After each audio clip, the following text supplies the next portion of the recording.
All right, everybody, go ahead and get started. Kick everything off. Good to go. All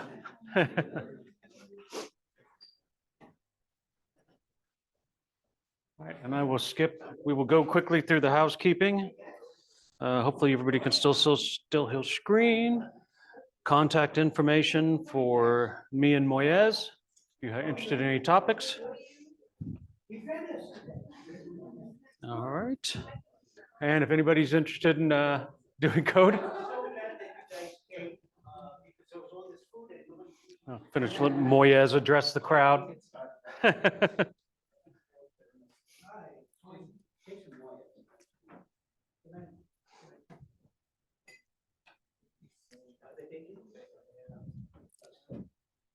Pepperoni and cheese, those are your options.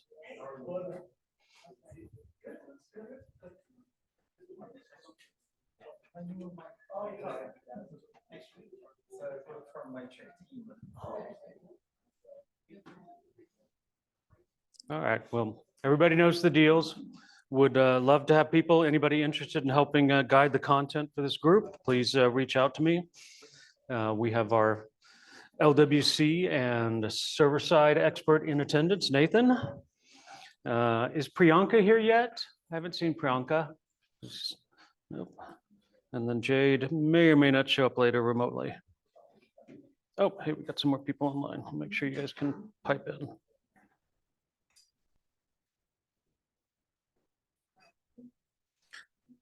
But enough about that. No fun Twitter stuff. New and newsworthy. So has everybody heard that we're doing another We Dreamin'? We're doing it in Oklahoma this time. It is happening October the 23rd, and I'm still having to hear myself talk in my ear. 3 weeks from now. Yep, very soon. Okay. So I think it's a one-track conference. It's part of another conference, kind of like we did with We Dreamin'. We Dreamin' had a lot more content. This is just one track for one day. Abby, are you speaking at it? Yes, sir. Excellent. Cool. Looking forward And to it. hopefully we'll get to see Mark since he's moved up there. So excited about that. That's the first kickoff, and we're just kind of lending it our brand name for this first year. It'll probably be Techlahoma or have some other name whenever they kick it off next year. We're just helping them organize and kick it off with the We Dreamin' brand. I should put up there the Salesforce World Tour Dallas. I got some confirmation that this is happening on December 10th this year. So Salesforce is bringing one of their world tours to our neck of the woods. So hopefully everybody can make time to do that. It's a nice, quiet time of the year, hopefully for everybody. Haven't been able to find much tell of that online. I had one notification that I saw, and then nobody could find any information about it, but pretty sure it is happening. The developer AMA, which happy to share with you, that is a fun, it's like a little mini True to the Core that happens every month with one of the either product owners or deep developers inside of Salesforce talking through tech topics, and they're answering questions as long as they're germane. I highly recommend everybody book that. It happens the last Wednesday of every month at about 11 a.m. It changes depending on daylight savings time. So sometimes it's 11, sometimes it's noon, depending on what time zone we're in. They have it locked in for India Standard Time to have a time that everybody can get to. And they just don't shift the times with our silly daylight savings time. But it's a great resource. Usually I have a lot of information to share because it's almost the same day as our user group. Every once in a while they're the last Wednesday, and there's 5 Wednesdays in a month, so it's not there, but check that out. Past sessions are live. The last one they did was, I believe, platform events. It's a favorite topic of mine. They had the engineers that we had here last year on there talking about it too, so it's good to see them again. Moyez, sir, any news? I'm looking forward to hearing what's on the Forza horizon. You're eating. Well, wait, I can.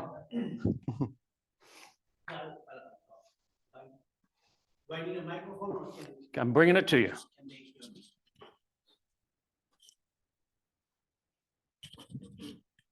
sir. Can you hear me offline or online, I should say? Can you hear Yes, me okay? sir. Good. We can hear you. So of course, a number of things, right? Dreamforce this year had some really interesting announcements, and I think we'll go into that in detail here in a few minutes. Paul made reference to Forza. It's a product that I'm involved with. What that is an anomaly detection system that lives outside of Salesforce, but it has a native connector to Salesforce, and it allows companies to determine if their transactions, records that are being saved, financial transactions that are happening, those types of things, have kind of variances inside them. Is there something anomalous about this transaction that's getting ready to take place? And the genesis of that product was a very, very large Salesforce client that has a huge amount of fraud happening, and they need a way of catching that fraud before those records are saved into the Salesforce ecosystem. And so again, this is a product that uses multiple layers, different algorithms, some of which are AI algorithms, some of which are deterministic. I'm really excited about that product. It's my biggest launch in 10 years. So if you want to hear some more about it, come and talk to me. Is it just like security type stuff, or is it more like business patterns of? It's business patterns. And so particularly the AI layers are looking through a data set, either your data set or a public data set, and then asking the question, how far removed from the norm is this transaction that's trying to happen? There are actually 9 layers. So the algorithm that I just gave you is one of the 9 algorithms. In some cases, you want to use an algorithm that says, how close to normal is this, as opposed to how close to abnormal is this transaction. And usually fraud falls into that category, right? If you've got a data set of fraudulent transactions, you want to ask the question, how close is this transaction to that data set, as opposed to how far different is this transaction from my normal data set. So you can pick and choose. And the cool thing about that is that there's a lot of gobbledygook, a lot of AI under the covers, but it's all manipulatable by business users. So you don't really need to know kind of the details of AI. And then there are other layers that are just out and out deterministic. Like one of the layers is an FBI lookup, table lookup. Is this person that you're getting ready to do business with, is he on the FBI's most wanted list? So business user can just flip a switch and move layers in and out and weight them differently. It's a product that I've had on my mind for, I think, 4 years.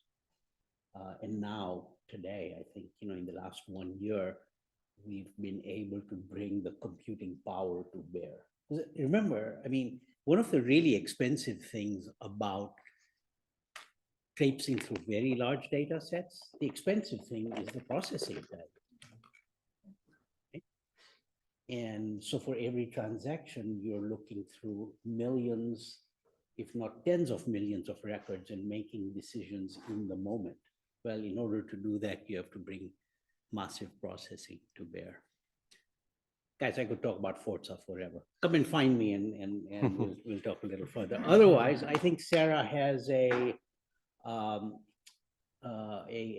try thing that you can go to. It's tryforza.com. And Forza is spelled kind of weird. It's Fortza, as opposed to the Italian Forza, right? So it's tryforza.com. Come and find me, okay? Yeah, That's I was super making the play on the Forza Horizon. Forza Horizon is a very popular video game, racing video game. There you go. Super cool. What's that? Nick? I just said that's super cool.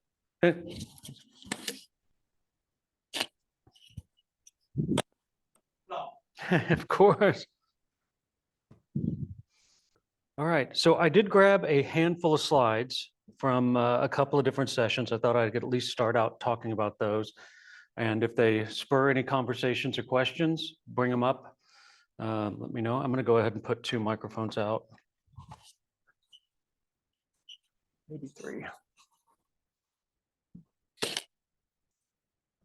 Close.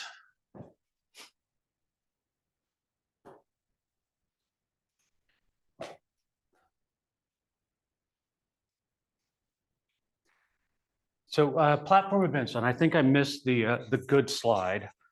Managed subscriptions is the new hotness that's coming out to platform events. Managed subscriptions gives you the ability to, so PubSub is usually just a broadcast. The fire hose is sending out all of this information to everybody who's in range and listening to it, and everybody can just get it if they know how to get in or get into it. You don't have a relationship with the platform event server. It's Kafka behind the scenes, which is a PubSub technology. And you're just listening, you say, hey, I want everything that you've had since this morning. You can only go back about 24, 48 hours, depending on the configuration. I think it's 48 with platform events. And you can say, okay, give me everything after this last key that I had. And it knows where it was in that chain, but that's really the only relationship with the data that you can get. Managed subscriptions lets you come in, come back, and the system keeps track of where you were. If it has the last confirmation of when you got your last piece of information, you no longer have to supply or ask for the replay ID and ask for it again. It'll just remember to pick up where it left off with you before. So it takes a whole layer of tracking and replay out of it by its keeping track with you. It's still limited by that 48 hours component, but this makes it a lot easier to use for applications. There's fewer. I'm Paul, give me my information. It just picks back up with those events. You can put a configuration in it to say, just give me everything forward, or just give me everything since the last time I was here, every time I connect. So it's kind of a user account for PubSub, which is a little bit new. Well, so this is an enhancement of server functionality of the publisher functionality. It's more a management. It's the subscriber. It is a stateful subscriber component. The server, the server is maintaining. I know what you asked for me last. I know the last transaction I gave to you. If there have been 10 since the last time you connected, our default conversation might be to give you those last 10. So in order to connect to the external server, the Kafka server, external to Salesforce, do I do that with named credentials? Is that how I connect up to external servers? I'm not sure how Kafka authentication works. I know the protocol is the gRPC. I assume you have to give some kind of credentials to get into Kafka before, but usually the ways I've seen it set up is that you're network limiting to it and only internal subscribers. I've only ever set it up as an internal. And then, you just let whoever come in and subscribe that wants to. I haven't seen authentication handshake or challenges within Kafka at all. I was trying to do something very, very simple on its face, which is connecting two Salesforce orgs with PubSub so that when I publish an event here, I can consume it over on the other org and vice versa. And I just couldn't get it done. Couldn't figure out how, without setting up an external server, I could do this. I don't know if there's an answer to that. There is, and I think that's another piece of a slide that I didn't. You just reminded me. There is, so there used to be a component called Salesforce to Salesforce. Yeah, and I Um, don't want to use that, right? Yeah, and that's it. It's only available in classic UI. You can't even find it in the modern setup. And so that's about as deprecated as you can get, or at least on the pathway. There is a new Salesforce org duplication that is related to this. It's part of the CDC configuration suite that's all still platform events in Kafka, but it is designed to do data duplication amongst different Salesforce orgs. I don't know if I caught the slide. We'll see if I did or not.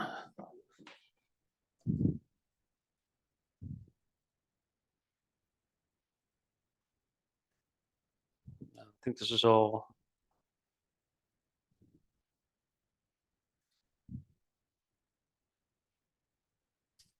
Well, you don't have to jump through your. That's okay. Yeah, no, these were just kind of triggers to get into exactly this kind of conversation. So, but yeah, that will be out there. A lot of people have been asking for that. We struggled with it a lot. When I was at Accenture about 4 years ago, we talked through the practice because Kafka, the pub sub is meant to be the fire hose. It is not meant to be the banking transaction control. I definitely have this now. I'm giving it to you and I no longer have it. You own the data now and I'm sure that you got it. So therefore I can delete it. We just exchange and exchange and exchange all the information and make sure that that transaction happens properly. Pub sub is just throwing it out there willy-nilly. So we never recommend pub sub. Kafka, the open source project that's built, that's the foundation of platform events, does not guarantee message transmission. You're not supposed to put in here, hey, there's 300 people looking for a ride and I'm an Uber driver. If I only see 299 of them, that's considered no big deal. That's kind of the use case. We want to have 10 million drivers all getting about 300 messages. If you only get 299, no big deal. It's a lost piece of data. Kafka doesn't really, and it's not designed to care about that. It's designed to quickly distribute it to a lot of people. They built wrappers around the Kafka that they use in Salesforce so that it's at least logging the messages. And if there's a miss or it doesn't get through to a subscriber, you can go query the logs and try and find out, hey, what didn't I get? Or hey, I've got 300 messages, there are 301. You can sift through that and true up. But if you're doing sensitive data, if you're doing sensitive transaction data where you have to have that data get through, I sent over 55 records. Cool, I've got all the 55 records. Are you sure there was only 55? And you've got to come back and talk to the database and said, no, over this time I sent 60. You're missing 5. Okay, these are the 55 I've got. Okay, these are the other 5 you need. And you have to build that in there to make sure that you get that data. A lot of people use CDC to try and do that, and they were pipelining change data inside of the object out through the data pipeline, and there's a pretty good chance you'll get that data, but you need to do true up if it really matters. If somebody's unsubscribed from something that you get sued because that event didn't make it across the bus, but they've made headway in making it more secure and more able to be certain that a message got through. They've got their own retries built into the system. So you can kind of take it Kafka high speed, but also with some transactional assurance that your data will for sure get through. They're also taking off some of the governor limits around platform events. So one of the high speed, high transmission of Kafka, not so great when you're limited to where it can only work for Salesforce. If you are overloading Salesforce so much that you need to go to this high velocity Kafka system, Salesforce is probably overloaded. And sending it back to Salesforce is, you don't gain anything by leaving the platform and coming back. You're still, if it's that high bandwidth, coming back to the thing that couldn't handle the bandwidth that made you go to this other system doesn't really work out. So like reads, you were limited to the number of reads that people could come in, like message receipts, coming out or receiving stuff from Kafka. So if you had 10 million Uber drivers, only 100 of them would get messages until you ran out and started going over your licenses on receipts. So you couldn't really use Kafka as enterprise Kafka. You could only use it as kind of cute, hacky Salesforce Kafka. So they're relaxing some of those limits. I don't know how much the license, those were limits of read maximum, but there's still those egress and ingress license components that come along with platform events. Some of them are still there, but some of them they're relaxing now that they've got everything ironed out. So SLAs are getting better, and you'll be able to use them for more legitimate high volume functions.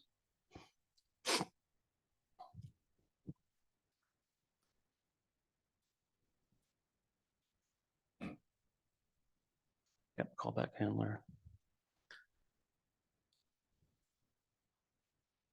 This was the what's new in Apex session, and I was trying to do my schedule and take screenshots of this at the same time, so I didn't listen great.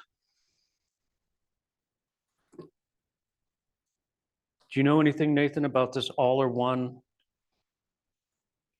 all or none on triggers?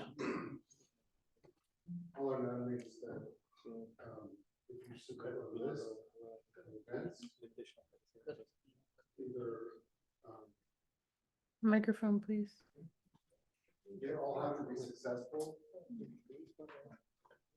Oh, okay, the partial transaction or all or full none rollback. means- That's I'm just right. trying to remember which, all or none, like, if they're all successful, then they will all fire.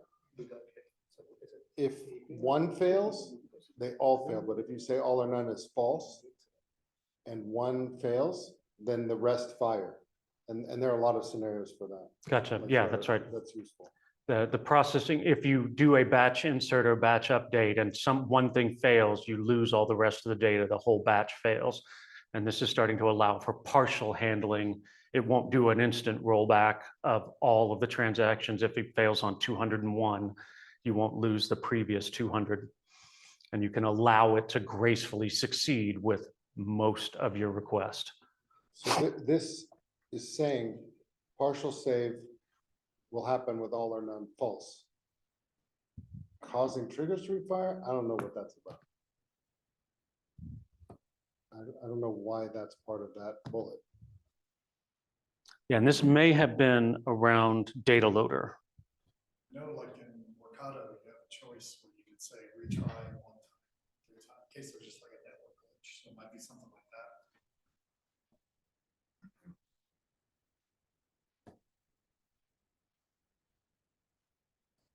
I have no idea. Speaking of banking and transactions, anybody here worked with SQL long enough to know cursors? I'm sure it sounds like they've implemented cursors inside of Apex and Salesforce. So when we're talking about banking transactions and I want to get all of the accounts that I have and I want to transfer them all to another bank, I go out and get all records that have this person as the ID. And I don't want anybody else withdrawing from those accounts while I'm in the process of transferring them one at a time to a remote system. So the heavily secure transactional processing of databases lets you go out and say, okay, I'm about to do some kind of updates to these records. While I'm working on it, I can't have anything else try to change those records. So you're going to lock those records while you try and do other things with it, and it may be updated, it may be changed the balance. But don't let anybody have these records until I'm done with them, until I release the cursor, release the lock. So usually record locking is bad. That usually happens, wait, is this? Yeah, for update. So you're locking records for update. Hopefully this will also, the record locking, whenever two things are trying to update the same item at the same time or something causes something to happen that changes the thing that started it, you can get into record lock conditions, but this is a different kind of record locking. But it allows you to beat race conditions that just cause you to have a traffic jam. You can say, don't even let that other transaction try because I've got these rows busy, and the SQL process knows to not attempt it and possibly create a record lock. It has an order of operations because you've locked it. Once you gain the lock, then you can do your operation. Once you're done, you release the lock, then something else can come in. It's the opposite of for dirty read. If you're doing SQL, you say, okay, I want to go grab when you're going against traditional databases, you had to go the other direction and say, I want this, because the database was always assuming you want this to change it, right? So when you're selecting it, I don't let anybody else read the records. If you throw the flag into your SQL, which is not a SOCL flag, but a SQL saying for dirty read, it means just give me the data as is, don't lock anybody else out of it. 10 million people may be trying to read the same data. Just give me what you have in the database right now, despite what's been transacted or what's about to be merged. It's kind of second nature for people that are writing SQL queries to select for dirty read this data so that they don't affect any other processes out there and cause the least amount of performance impact when they're writing database queries. Well, did you go to this session at Dreamforce? I had intended to track somebody down. One of the problems that for many years we've had is that, Here, I got you. Oh, you have two? Three? one of the problems that we've had for many years that I've never understood is when you're updating a child record, they lock the master record as well for write. And so if you're updating contacts in bulk, every once in a while, you'll get this objection that the parent record is locked. I think we've all seen it at some time. And it's kind of a nonsense error because you're not trying to write in contact account, you're not trying to update the account, you're trying to update the contact. But what Salesforce is doing is they're locking the account as well. So if you've got 5,000 records in bulk and they're all contact updates and 3 of them happen to have the same account, the first one gets the lock on the account record and then the other 2 fail. And my question has always been, why are you locking a record that I don't intend to update? I can guess. Well, it's But I I believe the can't answer is answer that. referential integrity. Go ahead, sorry. I mean, I was thinking like, if you have roll-up summaries and it needs to calculate, the only way to truly be accurate is to wait for the whole transaction to finish and lock both records, the parent and the child. That's like my best guess, but there might be other things like permissioning, if you change owner. I mean, I guess you'd be changing it on the parent, but if it's somehow, there must be some impact on the parent. To me, it would be the summary counts. You have the same problem with any kind of lookup. So you get the data skew problem with anything with it. You're not supposed to have, except if you have a lookup, if you have a lookup type inside of an object, especially if it's a reference to another object. If you have more than 50,000, 5,000, 10,000 things that point to the same deal, but I think it is constant. When you update that record, it is going out and making checks to make sure that any of those references have not also been there, have not also changed, because it doesn't want to change a record without verifying the referenced fields. And so if you do that multiple times, this check is going to say, I need to go verify all these references are still intact. Those records haven't been deleted. So because I have to resave that record with those pointers to those objects. And if I allow it to resave when the parent or the referential object has been deleted, I've got a problem. I have to leave that. That has to follow different rules. And if you do that 50,000 times, that holds that record I'm trying to check. Is it still valid? Is it still valid? And that's where you get into, I believe that's how I understand it from looking at record skew a couple of years ago. But they didn't talk about it this year at Dreamforce, did they? 'Cause I Only didn't if it hear This uses is the only AI. thing I heard about that I remember hearing about. If you use AI to lock a record, then they would tell you, please delete that part of the recording. Yeah, when you move to data cloud objects, it That's works personal. perfectly. Okay, so by data cloud, right? Okay. Yeah. And surprisingly, Agentforce also corrects that problem, right? For a fee. No problem. Heresy.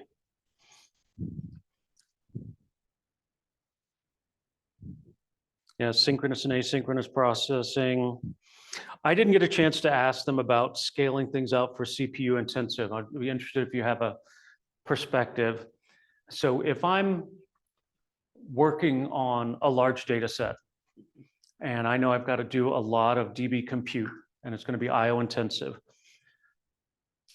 And one of the options for me to take that IO out of Salesforce and not get run into the transaction monster that eats your transaction because you stayed on a CPU for too long, the option is to throw it out to Heroku and do all the compute out there. But if I'm doing compute out in Heroku on data that's in Salesforce, aren't I basically paying the same IO penalty by hitting the data back at Salesforce? Now, Heroku is owned by Salesforce, and I believe that there are some trusted areas where Heroku might be able to bypass some of the transactional security stuff that happen. You're not just querying a piece of, when you try to get a piece of data out of Salesforce, you're not just querying the database. You are querying a web service that's talking to another web service that's talking to another web service to make sure you're in the right tenant, you've got the right permissions, you're in the right group. So there's layers and layers of permissions happening before you hit that single piece of data. Heroku, in theory, has to go through the same layer. So I can understand pure compute, like trying to find Mersenne primes or trying to do amortization tables, stuff that's based off of math that can be purely computed without data, versus most of everything that I would say you were doing high compute, you were doing it on large record sets, and that's where your compute came in. So I never heard, I wanted to ask, I may have to reach out to Julian and see if they have a shortcut and it's more efficient to talk to data from Heroku than it is directly from Salesforce. I have a couple of examples of this. So like if you're building a million batch processes in Apex, where they're doing, I mean, this, like, it's a good example of computation heavy where an example that I saw is where it loops through a bunch of child records and then does these calculations on them, maybe a lot of currency conversion, and then it rolls it up to the parent. And my colleague was like, looked at it and he was like, the solution is middleware. And to sum this whole thing up, and with Heroku, if you abstract it a little bit and there's something where it can, I mean, there are two ways to do it. Like you can have like the connected database, you know, like Salesforce Connect. You go directly to that Postgres database, do the really complex computing that takes a lot of CPU or something, and offload it from the platform when you're hitting limits and running crazy batches. But a good simple example of platform cache, something we did was for a client, we had how did it work? They logged errors inside of the code that, like, the code used transactions, and a best practice would be, if you're going to log an error, you use a platform event and let it run asynchronously, because you're now putting your error log inside of the first transaction. So if something goes wrong in the error writing, like you're logging debug error, whatever, you break the transaction that's the parent of your error log. Yeah. So like if you look at Nebula Logger, you'll see that it uses platform events. You can turn it on and off, but if the logger breaks, you don't want to kill the parent transaction. Yeah. Favorite thing to do is to architect for problems like that, because if it's, I mean, it's easy to say, yeah, just throw the compute out to Heroku. It's like, well, but it's got to also use the data. And if it's got to have the data out there, you've got to have your whole process intercepting every data change and pushing that out to PostgreSQL or wherever external, be able to process it there. And Well, that can be a lot of money after you've already built the one more system. minute, let me weigh in on that couple of things, but I don't want to hold you up if you. No, you're fine. No, this is open forum. So I've got a situation, and we've been running it successfully for the last 2-3 years, where we've got a very, very, very large data set that doesn't fit in Salesforce for the compute reasons we just talked about. And so we sat down with the Heroku guys, and in the architecture that we came up with, and it works really well, is the data set remains in Heroku and only in Heroku. And if you want to see a specific record out of the many hundreds of millions of records inside of Salesforce, you use Salesforce Connect, external object, and as long as you have your the fields that you're going to search on are indexed well, no issues. External object works really well for that. And basically, we're just looking at those objects inside of Salesforce. Now, the second part where we are compute heavy, and the reason we did this is that we're computing a lot of roll-up summary fields, if you will, into yet another object, which we've also built out in Postgres Heroku. And we let Postgres do all of that across the hundreds of millions of records, and it rolls up to about 40, 50,000 records. Now, 40, 50,000 records fits beautifully inside of Salesforce. So we use Heroku Connect to basically replicate that back. Although it's lazy Connect, right? It takes a few moments after the value is calculated to show up in Salesforce. But the aggregations now and all the averages and all the other math that we're doing shows up really well inside of Salesforce. And the user experience is, gee, I have my aggregation table and I can see it and it's beautiful and I can add aggregations on the other side. And then secondly, I can even see my detailed records. But in fact, what's happening is everything is in Postgres Heroku. It's just being mirrored, either virtualized or it's synchronized, depending on which table you're talking about. And it's worked really well. This is a very large client that has a very large data set, and it's just growing, right? But this architecture works exceptionally well, and it's worth Your synchronization pattern for Heroku Connect, how do you have it streamlined? Because Heroku Connect costs money kind of per transaction. Yeah, Are you doing anything fun with that to try and make sure that you optimize your spend? Only changed records, only records that have changed by this percentage, stuff like that? Only changed records, but on this project, cost took a backseat to real time. We want to see that data as fast as it's changed. And it's a one-way synchronization, because if somebody makes a change on the aggregations on this side, we don't want to push it. It makes no sense to push it over to Heroku, because nobody's actually looking at it in Heroku. But those values that need to be aggregated or combined or joined or counted in certain ways, and after filtering, all that stuff, as soon as it's done in Heroku, is pushed via Heroku Connect back to Salesforce. And so technically, we're only kind of adding it to the parent record or to the parent object in Postgres. And then behind the scenes, the Heroku engine is moving it, and you can scale it up, additional dynos as you really need them. And we're spending a lot of money on dynos. And that's working very well. We feel like we can go up beyond 1 billion records on that without. Yeah, sounds like a very scalable design. Without too much. But it was questionable when we first started. I needed Heroku to bless this, and they did. You might, depending on the number of Heroku connections, you might be able to spin up a Kafka inside of Heroku and have MuleSoft or Apex listen to the endpoint and move it that way and get around Heroku Connect. Yeah, that'd be a good high volume. Fun problem. We've discussed that.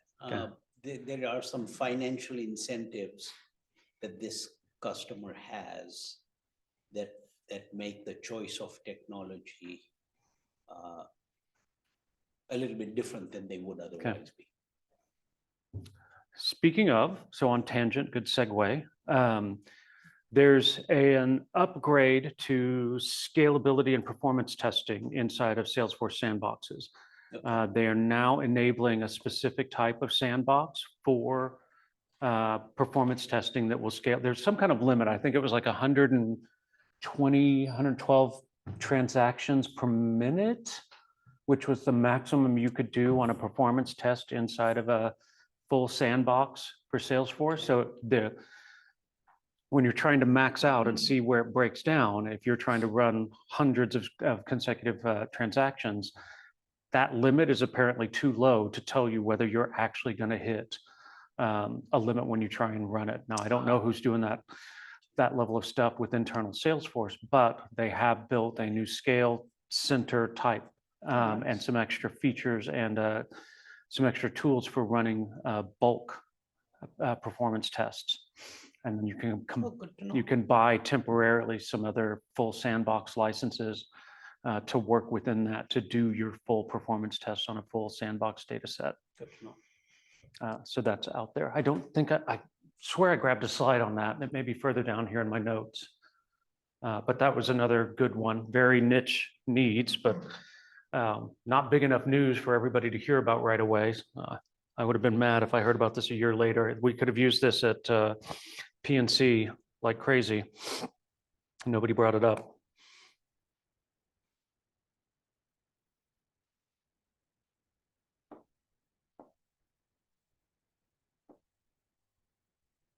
Oh, yeah. So Heroku right there, this was the one that caught me was you can query data from the DMOs. DMOs are the data model objects.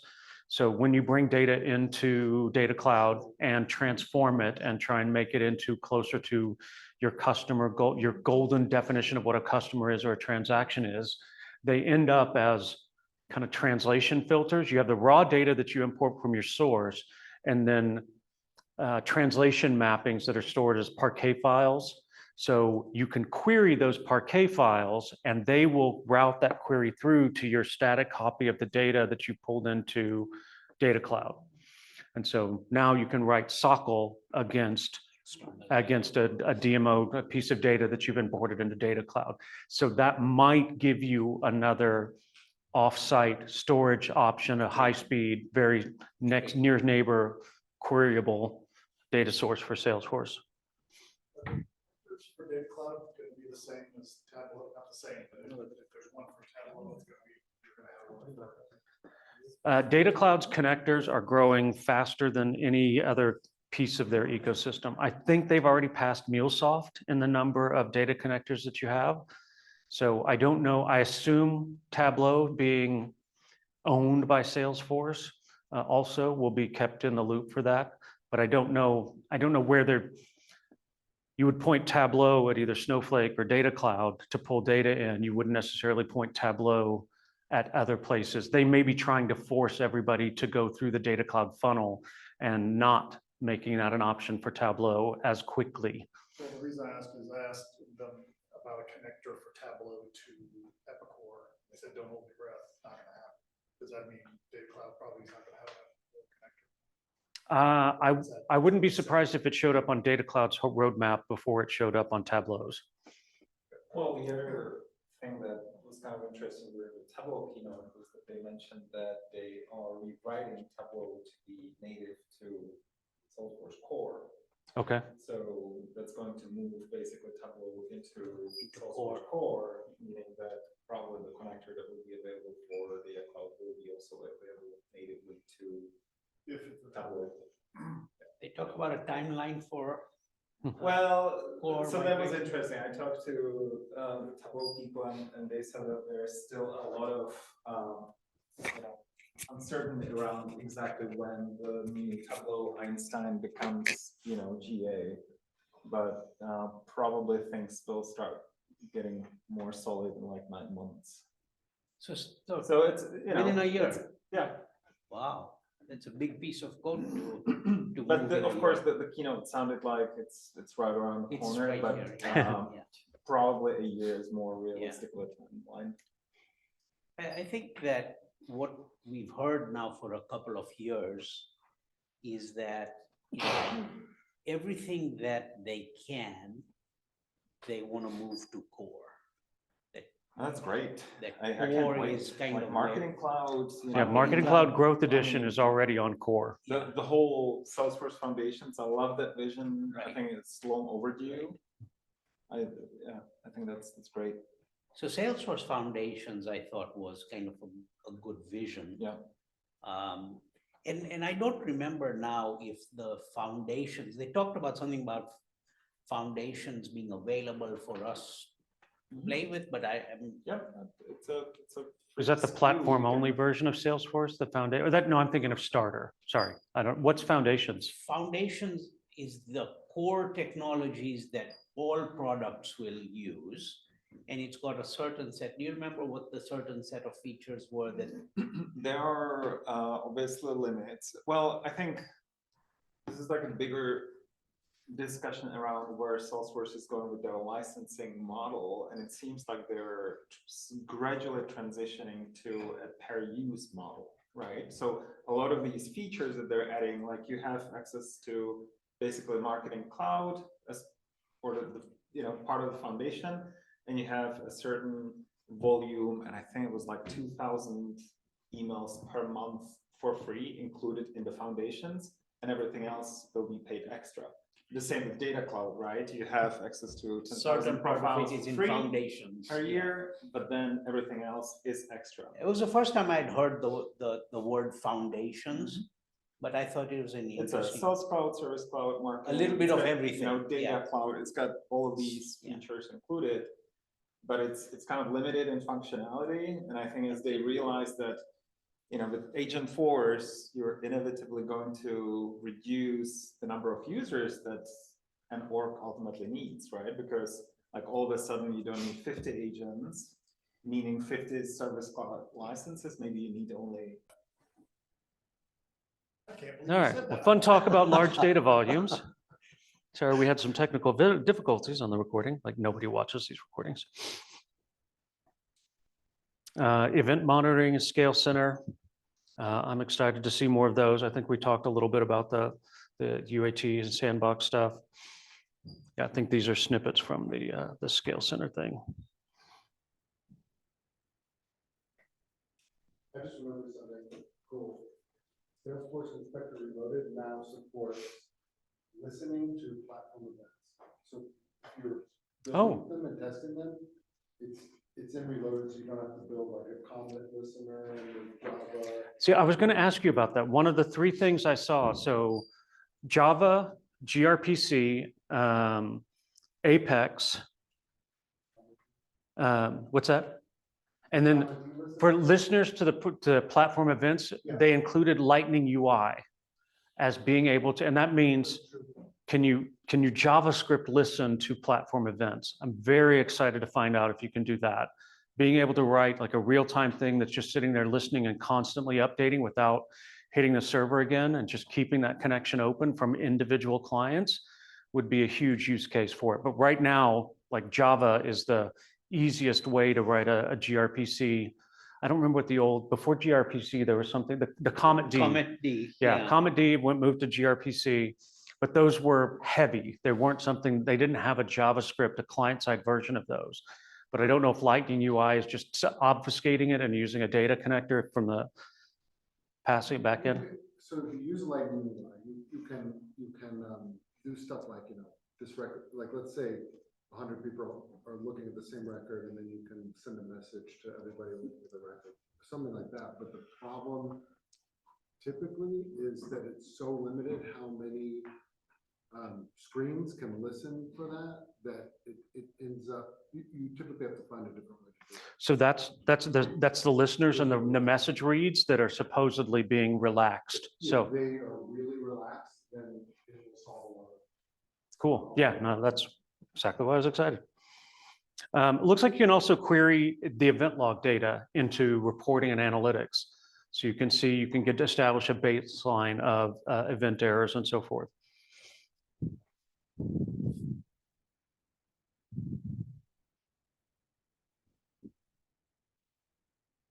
And include them into VS Code.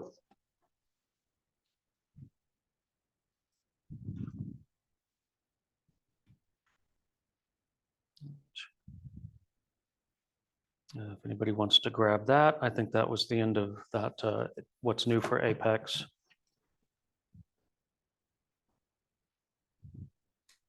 Okay, that is the end of the slides I had saved from Dreamforce, as far as I can remember. Anything else, Moyez, that you heard that was fun? There's a couple of things that weren't said that I thought were interesting, just kind of. One of the things that I'm sure I missed earlier, but it occurred to me at Dreamforce, is that Parker Harris is CTO of Slack. When did that happen? Yeah. 1 year ago? Yeah. So they're leaning into Slack. I mean, to me, that's the indicator there that they are leaning into Slack. And there's a disconnect in my mind about what it is that they're going to do with Slack that's going to be the giant killer. Because every time we talk about Slack to our large customers, the message gets broken down because they get, chat, they get free with Teams. And they get free with Google. So the message has to change. And I think Parker has a vision that's much, much, much larger than what we use Slack for today. Right now, all of us in this room use Slack basically to talk to each other. Well, But slash commands are kind of, I think, the keyhole to what Parker is thinking.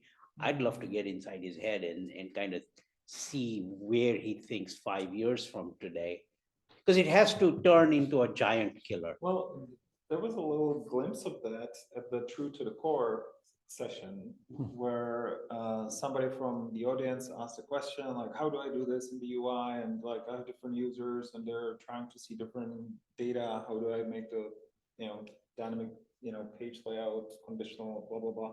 And Parker Harris was like, well, I just have the data come to me, rather than me coming to the data, I just have the data come to me in Slack. So Right. I just ask for what I need, supposedly maybe through, some kind of natural query. So maybe a language, traffic cop of through some sort. Slack, and you just, rather than going to a specific page inside of somewhere in Salesforce, I just ask for it in Slack and the data comes to me. Yep. That was his like Yeah, that- little. Slack first design, I'm still waiting for that. Like a CLI for Salesforce front-end data would be neat. I think that as techies, we understand that. I mean, that statement you just made, CLI for Slack, right? Or CLI for Salesforce, we get it right away just because we're techs. But if you make that statement at the C-suite, you need something, you need the next 10 words, right? So what, right? What will it do for me that will suddenly be the big thing that I need? And I think in Parker's mind, it's there. He can see it, but I haven't heard him articulate it in a way that I can take it back to my customers, right? Like, is it going to be the traffic cop that says, go fetch this data from here and go fetch that data from there and this other data from there, and then homologate it and show it in a screen that I can design in Slack, right? I mean, is that the vision? Is it just a traffic cop where in Slack very quickly at the command line, you can say, bring this data in and act as a bus, right? As a pub sub bus. And then as soon as you see it, shove it off to, is that the vision? Right? Well, I so don't know. But my hope for Slack, so Salesforce and the UI, I have trouble. As a techie, I get it. I understand web pages and groupings of information. I start to live in those kind of information architectures. But when I'm working inside of an application, it's conversational. I'm going this thing to that thing related to this thing to that thing over there. Yeah. In the same way that when I'm hungry for a hamburger, I don't go to Kroger. I go to McDonald's, where I can just go straight there. Somebody's already put it together. I don't want to go to the meat aisle and to the grill aisle and then move around. I don't want to keep that in there when I need to know how to get a hamburger. And I'm hoping that Slack and AI with the command line and conversational data capture that I need to know this report. I need to know this. Okay, show me all the tasks that are assigned to the people that are attached to the data that's on this report. And make those, and then those next guesses of what, oh, sounds like you're trying to interpret case performance versus account spending. But that's in 4 different pages in Salesforce, but that's pretty easily determined if I can just ask over and over again, and an agent is starting to pick up that pattern and can go pre-fetch that. Especially if it's my boss asking me what's going on with the Coca-Cola account. And I'm trying to figure out why they're spending less and why their net promoter score, why all of our indicators say that they're poor. And I'm trying to drive that. I just want to know the detail. I don't want to go to 85 screens and filter for Coca-Cola 85 times. I want to know performance per this. And if I can do that in the conversation and you and I can see what's going on and say, it sounds like I've got all of my Coca-Cola primes on vacation at the same time. And I can go fix that. Gotcha. How'd we let that slip? Well, we didn't do X, Y, and Z. And that conversational task approach might be something that would blend with Slack and with all of the AI bots if we start bringing our work patterns into a conversational attack style. Yeah, could be. But I really thought it was very interesting I just realized it now, this year, that he was the CTO. Because that's a move, right? Your CTO, founder, and chief technology architect for Salesforce. And now suddenly you move to CTO of one of the arms of the company. I don't know that he moved. Wasn't he there He's gonna before? move. I mean, he at the same time is. I don't know that I think he's moved completely. It's purely Slack. I think they're betting, they've moved their chips into Slack. And it's worth watching. I think the cash cow today absolutely is core, right? And they're going to push everything into core. But I think that they're betting heavy on Slack. So that was one of those side things that occurred to me from Dreamforce. And I don't fully see the strategy, but that's because he's a billionaire and I'm not. So that's why he sees it and I fully don't. But I do see that there's something there that I'm missing. So that was one of the things that I picked up. Okay. Yeah, no, we're recording it. The only thing I'm worried about, I've started seeing a lot of the AI backlash starting to happen. The reality of what AI can provide. Yeah. And I've been singing the same song. It's going to be an incremental improvement on some things, but I don't think that many people are going to strike gold just by incorporating AI. It'll be a productivity increase based on a new skill set. It is not easy to go do those things. It is still quite a bit of work to go in and program bots. Probably, I think it's going as like how they move toward the no code solutions. Mhm. They didn't work, they come to code again. Mhm. So people tell code is gone, coding is gone, development is gone. But they moved more toward no code like flows, like, but like a small, like any problem debugging a flow is very big. Flow is like you connect 100 things and debugging any problem in the flow, it's a very big. Oh, and to me, Flow is a programming language, but you have to go write a lot of configuration for these chatbots to work. It may be drag and drop and point and click, Right. but it's still a lot of config work, just like Flow is a lot of config work. It's just config work with a graphical UI versus a command line. I don't see the difference anymore. It is all just work product, work effort, and it's just whichever tool you're doing. But Data Cloud, not easy. Data Cloud isn't a silver bullet. You have to have data scientists to be able to pick that data apart and give you that one answer. The biggest use case for Data Cloud I've seen is for with CCPA, GDPR compliance, and all the right to forget. They're starting to adopt across the country. If I did business with Pizza Hut and I am tired of Pizza Hut knowing where I'm at and being able to contact me, CCPA says you have a right to contact Pizza Hut and get them to delete all reference to you. Now, if you've got 10 different database systems that make up Yum Corporate's accounting and you share those across, And Pizza Hut has shared that information with TacoBell.com, and Taco Bell messages me with my Pizza Hut credential that I set up. The Yum Corporation is liable for every email they send me. It's like $500, $5,000 of penalty because I told you to purge my records from your database. You gave them to somebody else. It's still within your business. You're accountable. So Data Cloud, I would use as a people aligner and a consent architecture. And if you miss one and you message me, that's a lot of money per email. If you miss a segment of users, if you don't have somebody constantly tweaking that data model to make sure that Paul McPizza Hut is the same as Paul McTaco Bell, and I sign up with different first and last names so I know who's selling my information, and I start getting emails from one that's not supposed to have it, that's a class action lawsuit, that's compliance stuff, that's all of that. CCPA makes that a necessary thing. Data Cloud, you have to engineer it. You keep bringing different sources of lead, different sources of contact. My lead comes in Paul KFC. You've got to make sure that my right to forget and my opt-out is attached to that new version of me that you got from your new data source.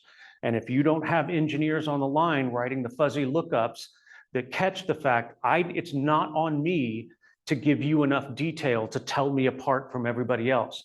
It's up to you to figure that out, and it will continue to be increasingly be a burden to the companies to figure it out. So I think you said it's queried via SOQ, right? How good is like the accessing the data, because we have a lot of limitation with SOQ. With Data Cloud, with most like a lot of records, with all be the performance, how with the response from the Data Cloud for the queries we do in the transactions. And one more time with the question. So Data Cloud can be queried via SOQ, right? Yeah. So it's like a lot of records. So we have limitation with SOQ. How will the SOQ queries will be acting with the Data Cloud, because it's a lot of data, and is Salesforce improving? So Data Cloud is not native Salesforce. It is running on its own high performance infrastructure. And I forgot what the name of the technology is behind the scenes. I think I knew it at one time. I know it incorporates the Parquet files, which is it's a data mapping type technology where you can query a data map, and that data map will render something from the original result set based on rules that were set up in one of the map files. Supposed to be highly performant. That's why you're doing all of the scale that you can do in Data Cloud that you can't do inside of Salesforce. Under AWS. So I strongly suspect, and I don't mind saying this on the recording, that a lot of the secret sauce of Data Cloud is Snowflake. I think there's a lot of Snowflake underneath the covers making what makes Data Cloud. Their messaging changed a lot. A lot of the Snowflake messaging changed whenever they started to try and say, yeah, we're copyless. Like, well, you can't be copyless because you can't continue to access my data from Amazon. You pull it in, and even if there are Parquet files in there, you've still got a copy, and it's reduced copy. And Data Cloud didn't used to be someplace that you could go query a lot of data. Now they have some stateful and they have less stuff. So it seems like they've moved into that data lakehouse capability on top of the compute functionality of Data Cloud. That's me. I could be way off. It's from very small signals that I'm guessing that, but I think that they're leveraging a lot of that technology, the Snowflake technology. I could have sworn that Snowflake was going to be their next purchase. So they recently acquired the own backup, right? What's the plan? Salesforce is giving some message, like they acquire some things continuously each year, like they acquired Slack, they acquired Copado, they acquired the own backup, because one backup is a backup for Salesforce. Now, I wonder what they doing with own backup. Yeah, anything that, so to me, keeping your customers is a war of attrition. Right. So my company dissolves. I start up a new company because, I was selling toasters before. Nobody's buying toasters. I need to start up a microwave company now. Right. I need to start up an AI company now. I've got to start over. I've got to buy all my agreements again. I know I need Salesforce to do sales. If I have to go to these other places, own backup has time. If I have to have own backup, if I have to have Tableau reporting has the opportunity to launch their own CRM. Right. If I have to be in Teams, you get a chance to sell me Teams CRM, Dynamics AX, for free when I'm on Teams. So if they want to build that holistic infrastructure that makes them secure from attrition and being sold by other people building other stuff up.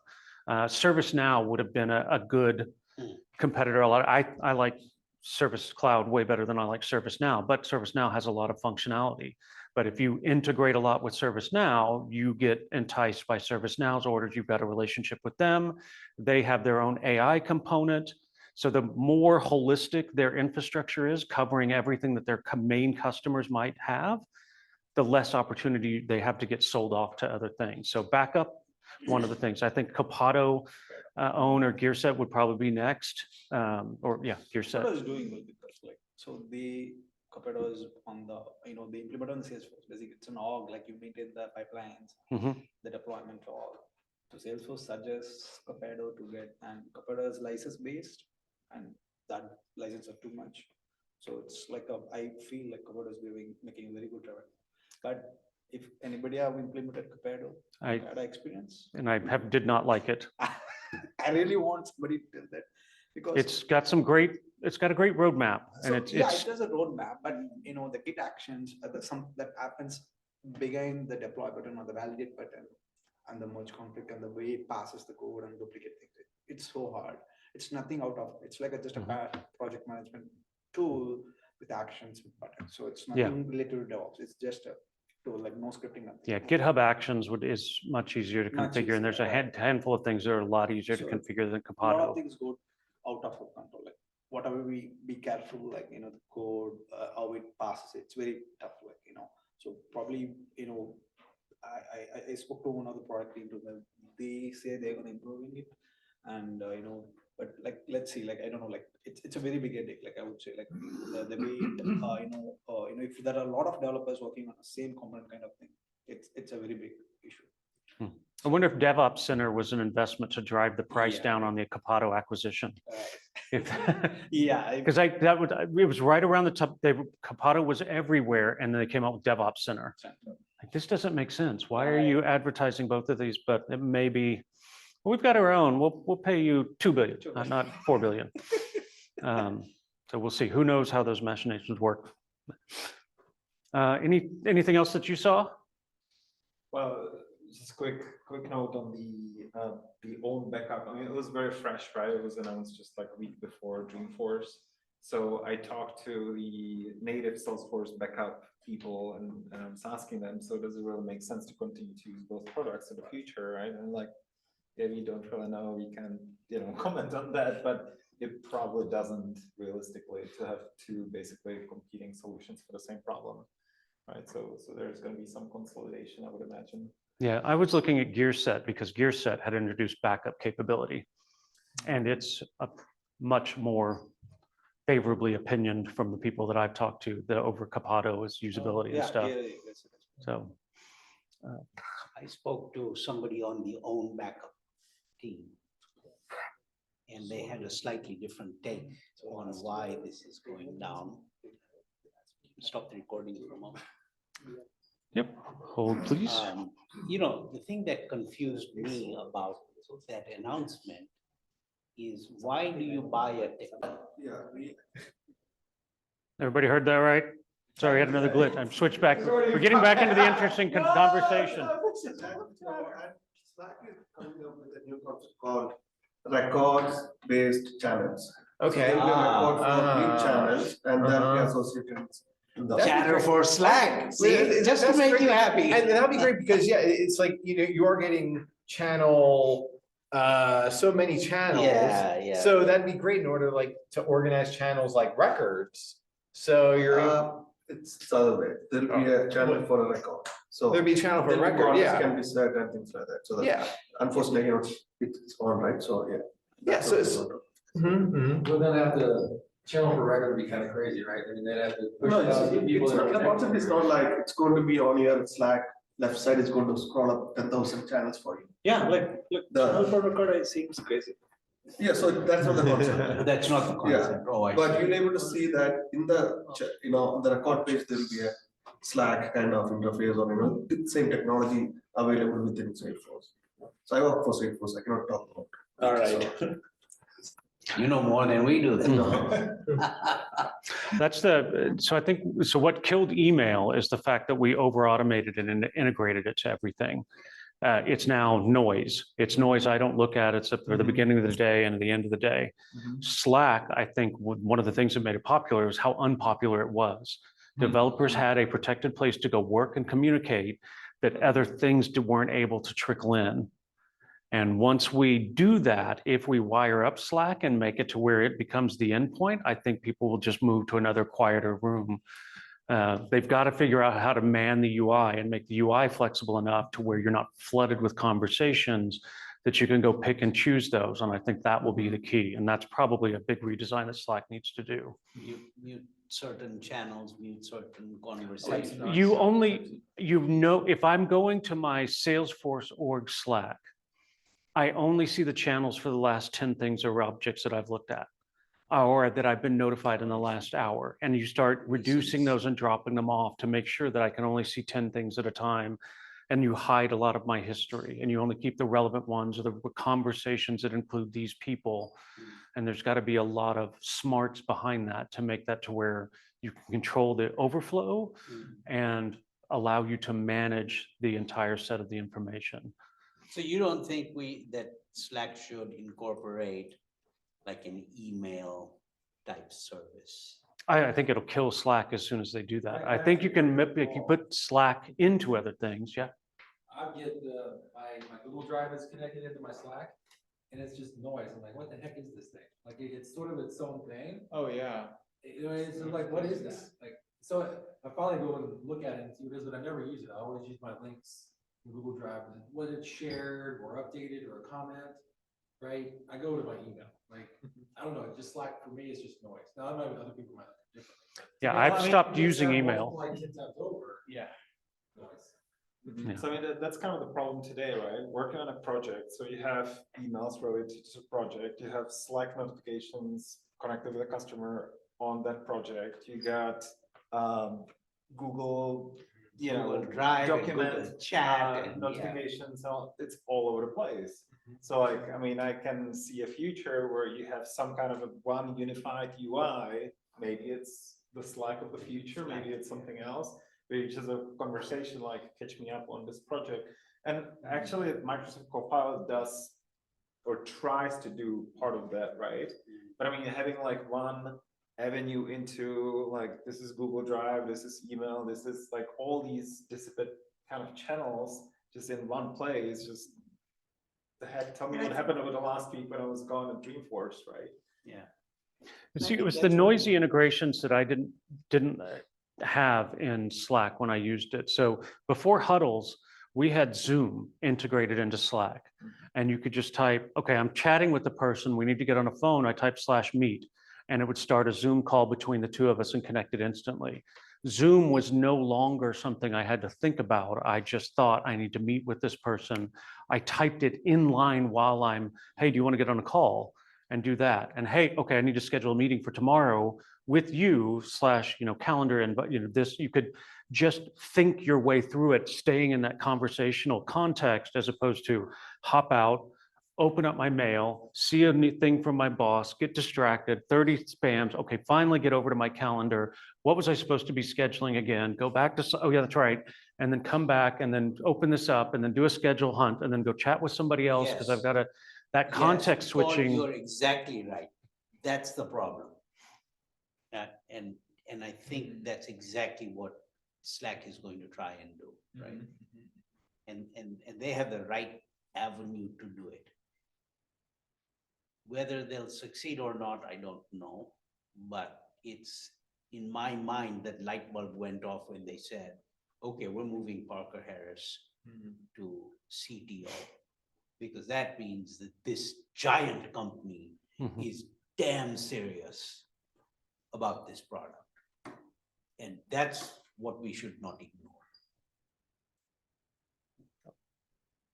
And think about an agent-to-agent communication. A Slack agent is talking to a Salesforce agent and collaborating together. And going forward, when someone designing an object in Salesforce, we always think about now, okay, what is going to be the page layout? What are the fields we do? That's the next topic we discuss. maybe after 2 years, the discussion will go to, we're creating an object. What are the prompts we are going to create? Mhm. You won't think about page layout or Or page anything, you layout, just think just about the prompts. prompts. Yeah. What are the Because that's what people are going to use. You're not going to worry about your UI or the page layout or which field to show, what should be in the header. What's appropriate. That's how we're going to do it. That's actually a very smart kind of concept if we can get there, right? Yeah. No, a few years. A few years, yeah. Yeah, you have it a little bit, but yeah, being able to automatically interpret it. Salesforce is kind of fun from that perspective that, okay, I'm going to the account object, but I'm going in because I clicked on this Lightning app. And the account object knows that if I clicked from this Lightning app context, I'm going to show you the page associated with that app. Not necessarily just with the profile, that's old school. But if I path to the same object one way, I see a completely different set of information than if I path through another way. I'm going to the account through Service Cloud, I need to see case history. If I'm coming through the bake a cake contest, I need to see ingredient history. Still objects, but it's just filtered fields and context understood. And if you start doing, okay, here are the 15 contexts that people might be coming to get the account information, if I can interpret that from the history of that conversation that they're querying it from, then I know which thing to get it to. Oh, these guys, they were talking about baking 14 times in there. Let me use the baking prompt for the account object and show those fields in that context and try and shape it there. So Yeah, that could be fun bringing those two things together. Yeah, That's a lot of work, but yeah, I thought we had these certain topics at Dreamforce that were behind the scenes that kind of kept me up a couple of nights. Own backup was one of them. And then the Slack conversation. Agentforce, there's a lot of noise around Agentforce. it's the only thing I could hear at Yeah. Dreamforce. I didn't hear really hear anything anything else. Well, Data Cloud. Data Cloud, yeah, salted some of the stuff with Yeah, but yeah, front and center was Agentforce, right? just all those AI features, yeah. Relabeled, rebranded. Yeah. They were talking about calling the whole platform the Einstein 1 platform. So that Einstein 1 license was all of the Einstein features turned on across all of the platform components, sales, service, Data Cloud, and the whole thing plus Einstein was going to be called the Einstein 1 platform. And I heard like a week ago, That was the keynote last year. yeah, and I heard they switched back like about a week before Dreamforce. They said the Einstein 1 platform is too confusing. We're back to just the Salesforce platform. Renamed and new version was pushed out like the week before Dreamforce while I was working on it. Like it was Okay. mid-flight co-pilot agent. Yeah, like Agentforce, I would say it popped up out of nowhere. I was excited about Dreamforce, but Agentforce popped up out of nowhere. We had At Copilot. Maybe we had Copilot, but Yeah. the word Agentforce, Yeah. all things, I see like it's many people started posting Agentforce. Why is it so famous immediately? So it's their plan or something. Yeah, we were getting feed from people on the product team about the Einstein service agents, which is what our session was on, or half of our session was on, how easy it was to configure it. And it's like, okay, yeah, no, we are definitely calling these old service, there were like 3 different names for it. We're calling them Einstein service agents now. And then like 2 weeks later, right before Dreamforce, yeah, it's all Agentforce now. The story was changing, the names and the branding were changing real time. So it was interesting. I don't want to look directly at you and make you grin or smile or give anything away. This has always been, Salesforce has always been, their naming conventions have always been. Yeah, they very changed the name. It's always been called Salesforce. Community Don't cloud. forget that. That's true. That has not been renamed. What's that? Salesforce has not been renamed. Yeah. The name of the corporation.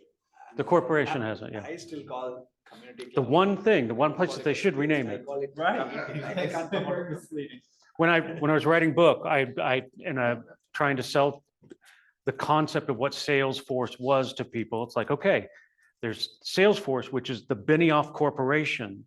And then there's Sales Cloud, which is the thing that services your sales force. And trying to distinguish those and that just broke people's brains. But yeah, the Benioff Corporation was the only thing that I got. Yeah, and that's called Salesforce. But that was how I kind of relabeled and tried to train people. It still kills me that Heroku the one thing that they own that's actually a cloud Yeah. is not called a It's not cloud. called a cloud. Everything else is a cloud. I was gonna say, nobody calls it digital experience. That's Yeah. why you still search over community. Community, I misses it, like. Well, but That is a even, community. even on the floor in Dreamforce, right, it was the community, Mhm. yeah, I mean, Yeah. And I, some things just don't roll. Do you around as remember easily. on search? This is your fault. I'm gonna run. Now that I know who. You can blame Nathan too. Oh, and Nathan, right. What the ISP side? What? ISP App Exchange side.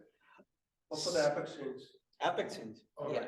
So do you remember in the old days to get to community cloud, you went to search and you typed in community, right? And so this is when I was working, I think, for Accenture, and we were heavy in, no, it was another client, but important client. We were live. And I typed in community in the search because I needed to make changes and nothing showed up. And I thought, I mean, for an hour, I was like, what happened to my Oh, yeah. website? How do I edit it? What happened? I think that was a hot fix, like they put that back really fast. So then they changed, and then I realized, well, it's digital experience, but nobody told me. Right? I still miss the. Had the classic same version. kind of nightmare.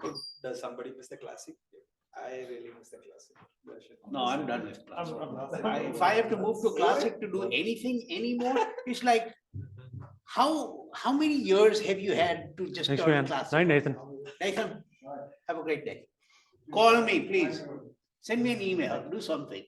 Want some pizza to go? No, I'm good, thank you. I have users that will not get off classic. I still have to go in there. Really, they're to like, See what they just will not do it. they don't want to move to lightning. Really? Oh. Yeah, some Yeah, clients. There's some good stuff in there. I did a lot of work in JavaScript buttons. They even go to as far as like if they'll just say something like, you know what, I can't get to figure out why it's not there, but you get here. You They can do it find in out months Classic. later, they go, yeah, I go over here and I go lightning, I look at that one field, then I go back over. I'm like, There's still a handful of things that you have to go to Classic for. There needs to be a good list of that. That reminded me, I had an S control, I had to delete out of the sandbox. Oh, God. Yes, Still had S control. yeah, I know, like, where did this come from? Yeah. Yeah.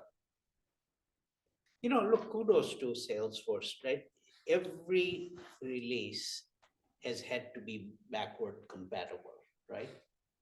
And we're now on what, revision 50 something, right?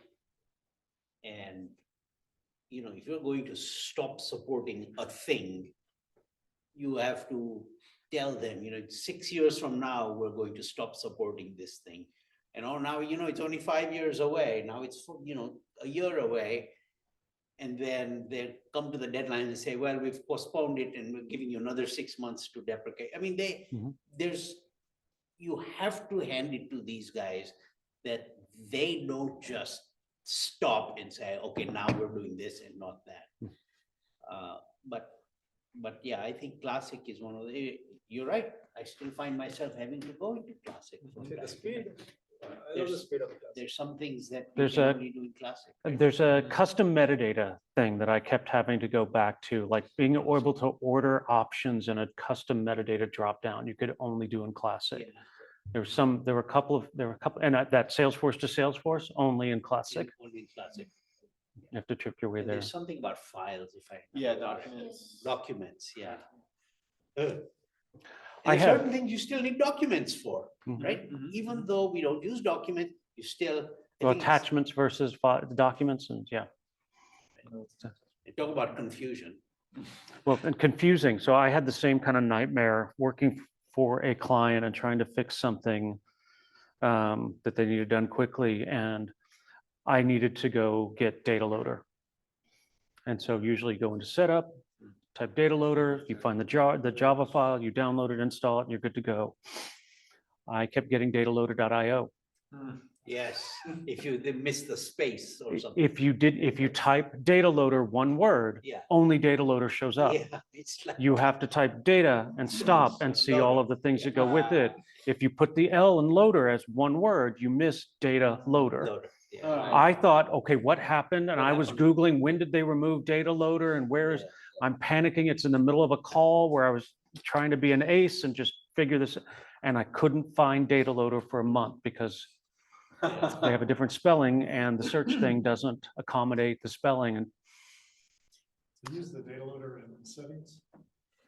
there are two data loaders in settings. There's a link to data loader, which links you to downloading the He Java. doesn't use that one. He uses that to download the Oh, Java I file. have the application that you just bring up. That's it. Okay. But to download it, you have to go to They, data space loader, and it says, click here to download, and you download that.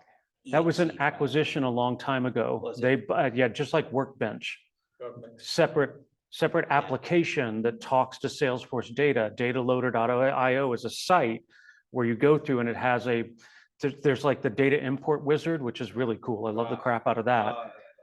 And but dataloader.io is the next level up. Like the data import wizard's like 10 or 15,000 records. Dataloader.io is like 50,000 records.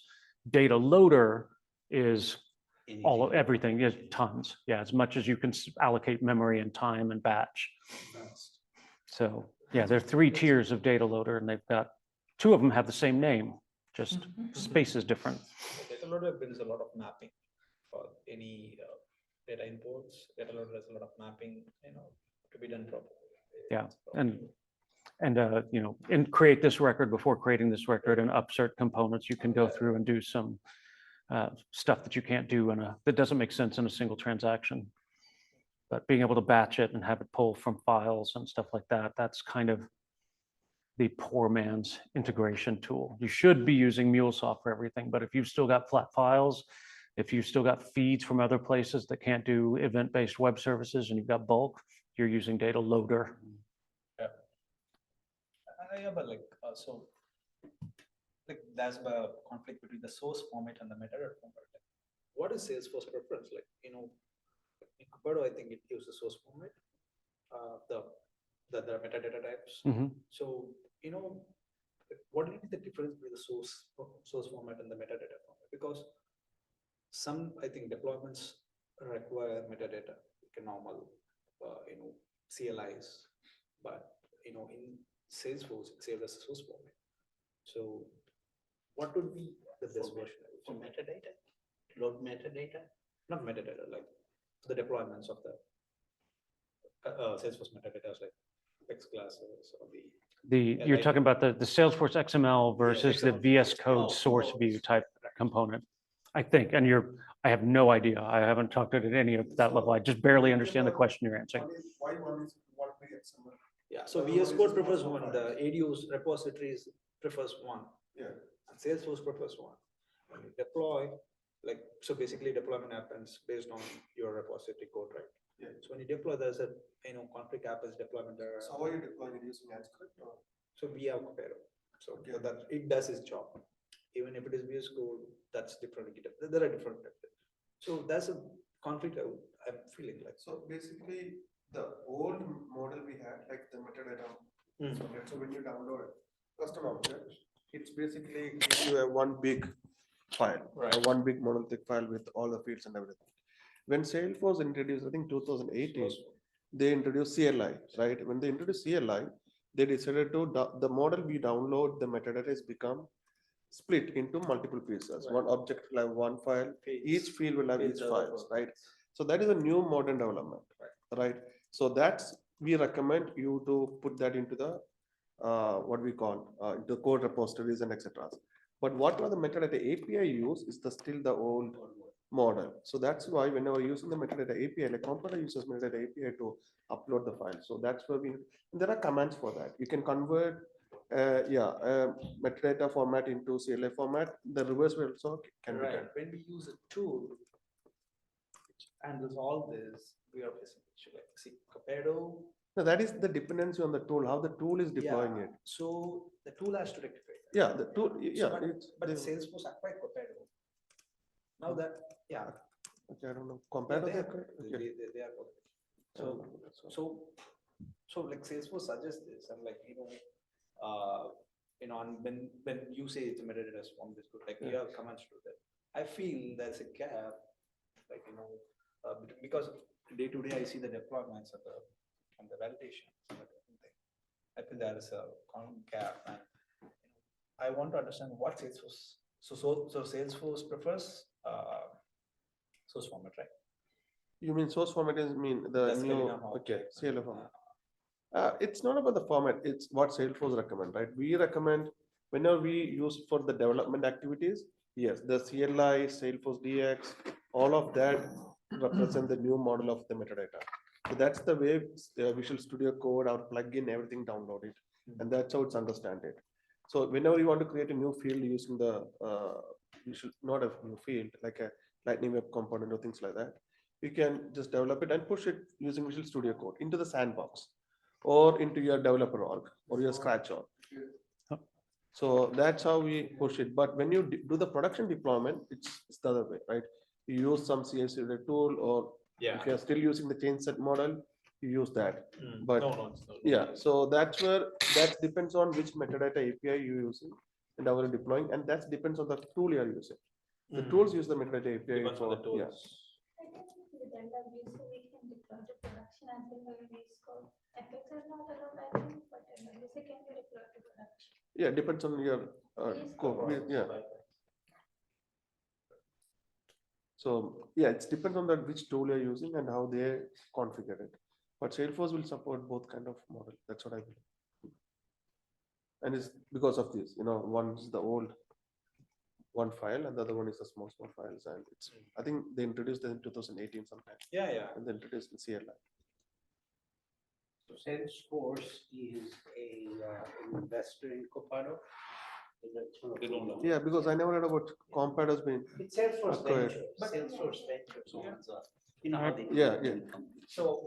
Compad is still our. If we go any longer, I have to pay more for parking. So it's 8:20. I think I'm going to go ahead and call it for the night. Involved in their product. Everybody design. online, thank you for joining. It's- Anybody have any last minute questions? Let me know in my ear. But It's more on the business side. thank you right? guys very much for coming out. We'll see you next night. Thanks, Paul. Oh, you did? Yeah, so good. So I just wanted to let you know that I'm really You too, man. thankful for the stand-up. Thanks. Oh, yeah, we're gonna do it again. Because- We're gonna do it again. Yeah, looking forward to that. But the next point is that, I'm going